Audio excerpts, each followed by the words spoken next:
Theo sat hunched over his cluttered desk, the glow of his computer screen casting a pale, sickly light on his face. He'd always wanted to work in the industry and had made many personal sacrifices earlier in his life in order to get a foot in the door.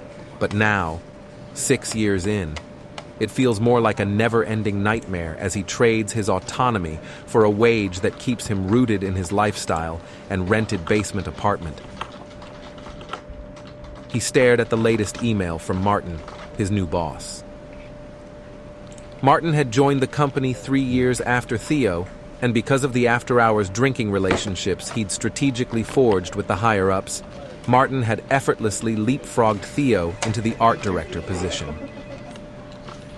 Theo couldn't help but feel a burning resentment when picking up the slack for Martin's shortcomings, while the man himself took credit for the late nights and weekends that Theo was forced into to keep the projects on track.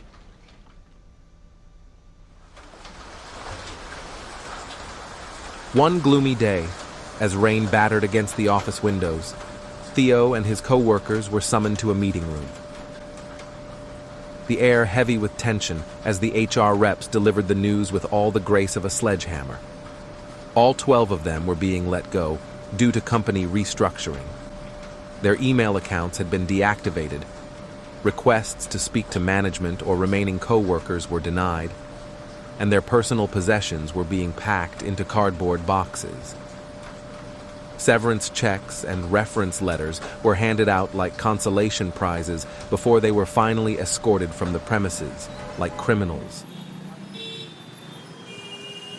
The resentment and despair that followed were at times unbearable.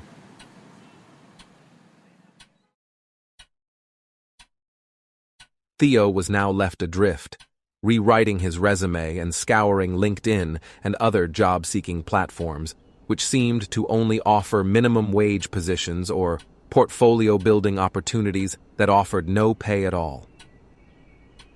It was a dark, desolate time, but as the weeks turned into months, a small ember of hope began to flicker within Theo, and before depression really took a hold of him, Theo decided to ride a rare wave of positivity and start his own business.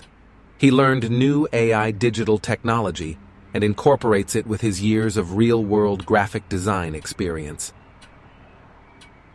Theo poured his heart and soul into every piece of artwork, utilizing his desperation and passion in creating a flourishing freelance business. And before the year is out, Theo is able to support himself, while the demand for his work continued to grow. Theo is now in a position to take on staff. Being more involved with running the company, he places an ad seeking an art director. As he scrolled through a pile of resumes, one name caught his eye: Martin. His resume is immaculate and his references glowing. Theo's fingers hovered over the keyboard as he typed, "Dear Martin, thank you for your interest in the art director position at Ground Level Designs." He paused, reflecting on the twist of fate that had brought them here.